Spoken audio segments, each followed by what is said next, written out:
Watching. Finally, nakahabol na rin ako sa Pulang Araw. It made me wish na my grandparents Nicanor, Eugenia, Segundino, and Felisvinda were still alive so I can ask them about this time. They were young parents in the 1940s. My husband's parents naman, who courted during the war while my father-in-law was a guerrilla, would have been the same age as Eduardo, Teresita, Hiroshi, and Adelina. I would have loved to sit down with all of them for a real-life kwentuhan.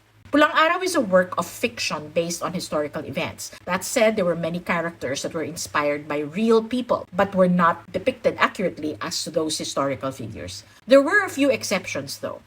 Julian San Jose made an appearance as Katie de la Cruz. She was a leading Filipina vaudeville singer and the highest paid performer in the 1920s. The stage musical Katie was about her. By the way, the singer Isay Alvarez, who played Katie de la Cruz in 2013, is also in Pulang Araw. She was the fictional Dolores who managed the house where the comfort women and girls were held captive. The vaudeville act Tuging at Puging, who appeared in later episodes, were also known as Togo and Pugo. Andres Solomon and Mariano Contreras in real life. They were two bald vaudeville performers who emulated Laurel and Hardy. During the war, they had to change their name to avoid appearing disrespectful to the wartime Prime Minister of Japan, Hideko Toho. Sounds similar to Togo. They did get in trouble for their jokes about the Japanese. After the war, they went back to their original stage names. Max Collins appeared in multiple episodes as Valeria or Yay Panlilio. Yay was a Filipino-American reporter, photographer, and radio broadcaster. She was a celebrity in her day and would wear brightly colored pants in defiance of the image of a traditional Filipina. When the war broke out, she was hunted by the Japanese and joined a group of men who were also on the run. The group was led by Marcos Villa Agustin, a former cab driver and ex-boxer, played by Ronnie Liang.